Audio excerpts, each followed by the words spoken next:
Hello നമസ്കാരം, ഞാൻ mini. എല്ലാവർക്കും മിനീസ് ലൈഫ് സ്റ്റൈലിലേക്ക് സ്വാഗതം. അപ്പോൾ ഇന്നത്തെ നമ്മുടെ വീഡിയോ എന്ന് പറഞ്ഞാൽ നമ്മുടെ ഏത്തവാഴയുടെ വിളവെടുപ്പാണ്. അപ്പം നേരത്തെ നമ്മൾ കാണിച്ചിട്ടുണ്ടായിരുന്നു, ഏത്തവാഴ കൃഷിയൊക്കെ കാണിച്ചിട്ടുണ്ടായിരുന്നു. അപ്പം അത് വിളവെടുപ്പ് നമുക്ക് എങ്ങനെ ഉണ്ടെന്ന് നോക്കാം. നമുക്ക് വീഡിയോയിലോട്ട് പോകാം. അപ്പോൾ വീഡിയോയിലോട്ട് പോകുന്നതിന് മുമ്പായിട്ട് നിങ്ങൾ ആദ്യമായിട്ടാണ് മിനീസ് ലൈഫ് സ്റ്റൈൽ ചാനൽ കാണുന്നുണ്ടെങ്കിൽ ഒന്ന് സബ്സ്ക്രൈബ് ചെയ്തിട്ട് കാണാനായിട്ട് ശ്രമിക്കുക. അതുപോലെ തന്നെ നിങ്ങൾക്ക് കൃഷിയൊക്കെ ചെയ്യണമെന്ന് ആഗ്രഹമുണ്ട്, വിത്തുകൾ ഗ്രോ ബാഗുകളൊക്കെ കിട്ടുന്നില്ല എന്നുണ്ടെങ്കിൽ നമ്മുടെ വെബ്സൈറ്റായ minislife.com വിസിറ്റ് ചെയ്യുന്നുണ്ടെങ്കിൽ നിങ്ങൾക്ക് എല്ലാത്തരം വിത്തുകളും ഗ്രോ ബാഗും ഒക്കെ വാങ്ങിക്കാവുന്നതാണ്. അപ്പോൾ ഞാൻ പറഞ്ഞു വന്നത് നമ്മുടെ ഏത്തവാഴയെക്കുറിച്ചാണ്. ഏത്തവാഴ നല്ല അടിപൊളിയായിട്ട് നമുക്ക് കൊലച്ചു കിട്ടിയിട്ടുണ്ട്. നന്നായിട്ട് കണ്ടോ നല്ലൊരു കൊലയും നമുക്ക് കിട്ടിയിട്ടുണ്ട്. ഒന്നല്ല, ഞാനിവിടെ 5-6 ഏത്തവാഴ നട്ടിട്ടുണ്ടായിരുന്നു. ഒന്ന് രണ്ടെണ്ണം നമ്മൾ വെട്ടി. അപ്പം നിങ്ങളെ ഒന്ന് കാണിച്ചില്ലെങ്കിൽ ഒരു സങ്കടമല്ലേ. അപ്പം നിങ്ങൾ വിചാരിക്കും മിനി ഏത്തവാഴയൊക്കെ നട്ടു, അതിൻ്റെ വിളവൊന്നും നമ്മളെ കാണിച്ചില്ല, പച്ചക്കറികളുടെയൊക്കെ കാണിക്കാറുണ്ടെന്ന്. അപ്പോൾ ഇതാണ് നമ്മുടെ ഏത്തൻ വാഴ. കണ്ടോ നല്ല അടിപൊളി കൊല കണ്ടോ, നിൽക്കുന്നത് നല്ല വിളഞ്ഞ് മുരുക്കടിച്ച് നിൽക്കുകയാണ്. ഇന്ന് നമ്മൾ അതിൻ്റെ വിളവെടുപ്പാണ് നടത്താൻ പോകുന്നത്.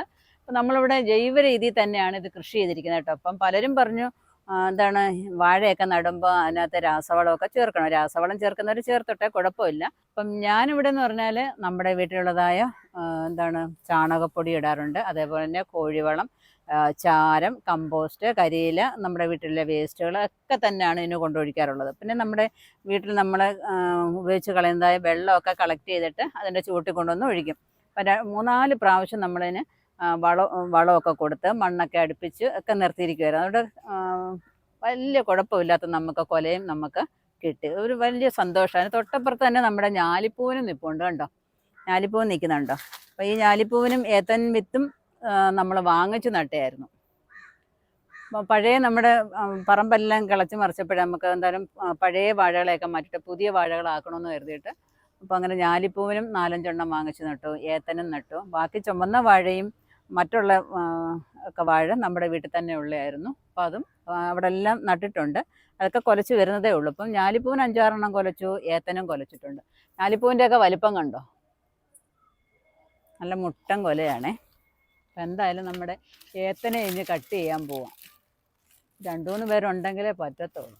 അപ്പം തൊട്ട് വെച്ച് പെയ്യെ അറുത്തറുത്ത് അങ്ങോട്ട് വിടാം. എങ്കിൽ പിടിച്ചോ. ഇതാ വരുന്ന. അയ്യോ വെരി ഗുഡ്. നല്ല പിടിക്കട്ടെ. അപ്പം കണ്ടോ നല്ല ദൃഢമുള്ള നമ്മുടെ ഏത്തൻ കൊല നോക്കിയാൽ. നമ്മൾ ആദ്യമായിട്ട് എത്രയും നല്ലൊരു കൊല വെട്ടുന്നത്. കൊലയൊക്കെ വെട്ടിയിട്ടുണ്ട്, പക്ഷെ ഇത്രയും വലിപ്പമൊന്നും ഉണ്ടായിട്ടില്ല. വളരെ സന്തോഷമുണ്ട്. ഏത്തൻ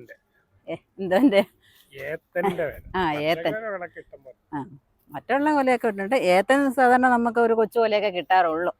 പ്രാവശ്യം എന്തായാലും നല്ല അടിപൊളിയായിട്ടൊരു കൊല കിട്ടി. വളരെ സന്തോഷമുണ്ട്. അപ്പോൾ എന്തായാലും പപ്പ ഇവിടെ ചുമന്നുകൊണ്ട് നിൽക്കുക, നമുക്ക് വെട്ടായത്. പപ്പ ഇങ്ങോട്ട് മാറും. അപ്പേ കറ വീഴും, കറ കുഴപ്പമില്ല.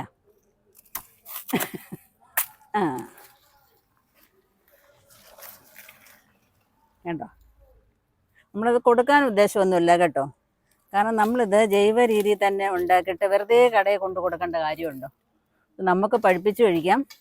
പിന്നെ എൻ്റെ എല്ലാം മോൾക്ക് ഉണക്കി കൊടുക്കണം. പിന്നെ കുറച്ച് ചിപ്സ് ഉണ്ടാക്കി കഴിക്കണം. നല്ല അടിപൊളി കൊല കാണുമ്പോൾ എനിക്ക് ഭയങ്കര സന്തോഷമായത്. ഇനി 2 പേര് വേണം ഇത് പൊക്കി വീട്ടിൽ കൊണ്ട് വെക്കാൻ. അപ്പോൾ ഇതിൻ്റെ 4 ചുറ്റും നല്ല അടിപൊളി വിത്തുകളാണ് കേട്ടോ. കുറേ എണ്ണം ഉണ്ട്. 1 2 3 4 5 6 7 8 9 10 വിത്തുകളുണ്ട്. അപ്പോൾ ഈ 10 വിത്തിന് ഇനിയിപ്പോൾ അടുത്ത പ്രാവശ്യം നമുക്ക് 10 ഏത്തൻ വെട്ടണം. അപ്പം അത് നമുക്ക് ജൈവ രീതിയിൽ തന്നെ നടണം. നല്ല വിത്തുകളാണ്, നല്ല ആരോഗ്യമുള്ള. അപ്പം ഇങ്ങനെ നല്ല കൂമ്പ് പോലെ കണ്ടോ, ഇങ്ങനെ ചുവട്ടിൽ നിന്ന് കനം വന്ന് ഇങ്ങനെ കനം കുറഞ്ഞു വരുന്ന വിത്തുകളാണ് നല്ലത്. ഇനി അത് നമുക്കിനി നടണം. ഇനി അതിന് തടമൊക്കെ തുറന്ന് നല്ല രീതിയിൽ നട്ടിട്ട് അടുത്ത ഒക്ടോബറൊക്കെ ആകുമ്പോഴത്തേന്ന് ഓണസമയമൊക്കെ ആകുമ്പോഴത്തേക്ക് കുലയ്ക്കുമായിരിക്കും. അപ്പോൾ ഇനി അതിൻ്റെ മൊത്തത്തിൽ അങ്ങ് കട്ട് ചെയ്തെടുത്തിട്ടേ അതിനകത്തുള്ള പിണ്ടിയൊക്കെ ഉണ്ടല്ലോ അതെടുത്തിട്ട് നമ്മുടെ കോഴിക്കൊക്കെ കൊടുക്കാം. കോഴിക്ക് ഭയങ്കര ഇഷ്ടമാണേ. കോഴി ഇങ്ങനെ കൊത്തി അവിടെ നിന്നോളും. കോഴിക്ക് വീണതായ അപ്പോൾ ഇനി ഇതിൻ്റെ വേസ്റ്റ് വരുന്ന സാധനങ്ങളൊക്കെ ഉണ്ടല്ലോ, നമുക്ക് എവിടെ അറിഞ്ഞ് എവിടെയെങ്കിലും ഇട്ടിരുന്നാൽ അതും ഒരു കമ്പോസ്റ്റായിട്ടോ. അതും നമുക്ക് വാഴയുടെ മൂട്ടിലൊക്കെ കൊണ്ടിടാം. പിന്നെ ഇതിനകത്ത് ചെല്ലിയൊക്കെ വരും കേട്ടോ. ചെല്ലിയൊക്കെ ഉണ്ടെന്നുണ്ടെങ്കിൽ അതിനെയൊക്കെ നശിപ്പിച്ച് കളയണം. അപ്പം ഇടയ്ക്കൊക്കെ അങ്ങനെ ചെല്ലിയോ ഒച്ചയൊക്കെ വരുമെന്നുണ്ടെങ്കിൽ നമ്മുടെ കുമ്മായമൊക്കെ ഒന്ന് തേച്ച് കൊടുക്കണം കേട്ടോ. എങ്കിലേ നമുക്ക് വാഴയൊക്കെ നന്നായി നിൽക്കത്തുള്ളൂ. അല്ലെന്നുണ്ടെങ്കിൽ അതങ്ങ് വീണ് പോകും. വാഴക്കൃഷിയൊക്കെ നമ്മൾ നേരത്തെ ചെയ്തിട്ടുണ്ട്. കാണാത്തവരൊക്കെ ഉണ്ടെങ്കിൽ ആ വീഡിയോ ഒക്കെ ഒന്ന് കണ്ടു നോക്കിയാൽ നിങ്ങൾക്ക് മനസ്സിലാവും. ഇടയ്ക്ക് നമ്മൾ വളപ്രയോഗമൊക്കെ ചെയ്യുന്ന വീഡിയോ ഒക്കെ ഇട്ടിട്ടുണ്ടായിരുന്നു കേട്ടോ.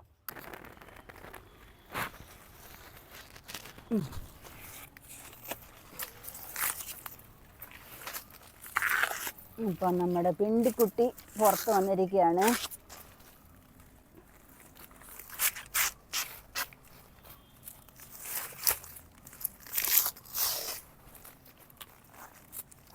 ഇതിങ്ങനെ അങ്ങോട്ട് വെച്ച് കൊടുത്താൽ ഈ പോളയൊക്കെ കോഴി അങ്ങ് കൊത്തി തിന്നോളും.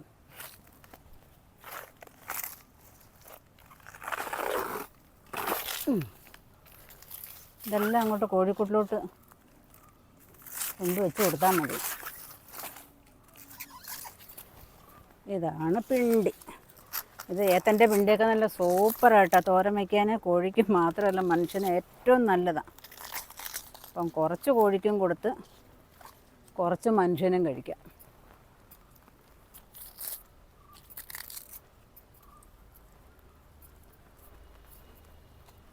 കണ്ടോ, അല്ല സൂപ്പർ പിണ്ടി.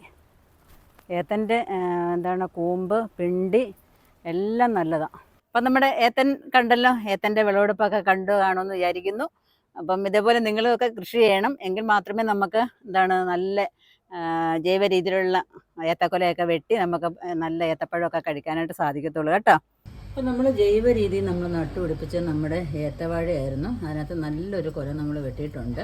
അപ്പോൾ എന്തായാലും നമ്മൾ ഇത് കടയിൽ വെറുതെ കൊണ്ടു കൊടുത്ത് നമ്മൾ കാശൊന്നും വാങ്ങിക്കുന്നില്ല. കാരണം നമ്മൾ ജൈവ രീതിയിൽ നട്ടുപിടിപ്പിച്ചിട്ട് പിന്നെ രാസവളം ഇട്ട് വാഴക്കായൊക്കെ വാഴപ്പഴമൊക്കെ നമ്മൾ വാങ്ങിച്ച് കഴിക്കുന്നതിനേക്കാൾ നല്ലത് നമുക്കത് യൂസ് ചെയ്യാം അല്ലേ. ഇപ്പം കുറേ ഒരു 4-5 ഏത്തക്കൊലയുണ്ട്. അപ്പോൾ അത് നമ്മൾ ഉണക്കി കൊടുക്കാമെന്ന് വിചാരിക്കുകയാണ്. ഇപ്പം നല്ല വൃത്തിയായിട്ട് ഉണക്കി ജൈവ രീതിയിൽ നമ്മൾ നട്ടു വളർത്തിയ വാഴക്ക ഉണക്കി പൊടിച്ചു കൊടുക്കുമ്പോൾ ഇത് കുഞ്ഞുങ്ങൾക്കൊക്കെ വളരെ ഉപകാരപ്പെടുന്നതാണല്ലോ. അപ്പം ഇത് ആവശ്യമുള്ളവർ പെട്ടെന്ന് തന്നെ ഓർഡർ ചെയ്യാം.